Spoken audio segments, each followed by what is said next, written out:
Well, the Catholic Church's teaching is that human life begins with conception, that God creates the human soul, the unique human soul, when it is demanded by the union of the gametes, and they form what is, we know now, genetically a human being. God creates a new soul in his own image to be that person, and only that person, for the rest of eternity, so to speak.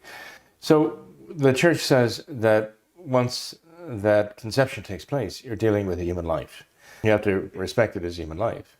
So that if, for example, a woman miscarries a child, that there should be an effort made to baptize, even the child. And we've actually had cases of baptizing children in the womb. Because we know that human life does not begin with birth. It begins with what they call fertilization, with conception, right? In vitro fertilization tries to basically preempt the whole process and turn it into sort of a kind of a lab enterprise. And it is an enterprise. It's a business. It's big business. People who want so much to have a child will sometimes resort to in vitro fertilization in an effort to have a child. But the trouble is, with in vitro fertilization, they will fertilize a number of human eggs, and there will be formed a number of embryos. They always fertilize a number, that is to say, there is a child conceived with each one of them. They fertilize a number of such eggs as kind of insurance. If one doesn't thrive, then they'll try another. What do? They actually keep the embryos frozen, cryogenically frozen. And then they draw from this bank of cryogenically frozen embryos. And they're human lives, they're human beings. I understand with in vitro fertilization, up to 93% of the embryos, the human embryos conceived, are destroyed. They're made to be destroyed. The idea is that if they implant one and actually it does provide a child, the rest of the embryos are simply destroyed, discarded as medical waste.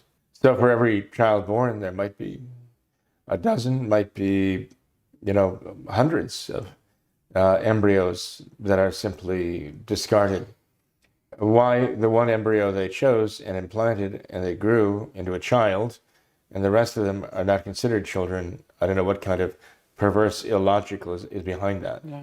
But that's the kind of madness that is behind this whole thing.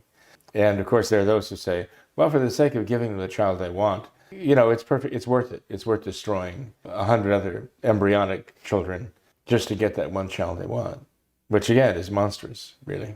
But that's you have a culture, so-called, or a cult that has been born of the abortion mentality and the birth control pill mentality, and human life simply is a commodity. They're actually producing these lives outside the body of a woman, apart from the act of actual natural marital relations. They're just doing this in a laboratory. And they're causing life to be conceived in a laboratory.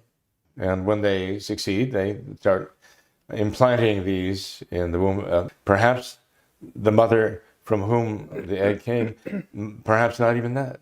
They've got various surrogates around who will actually rent out their womb for that purpose. It's a very evil thing. That's the teaching of the Catholic Church.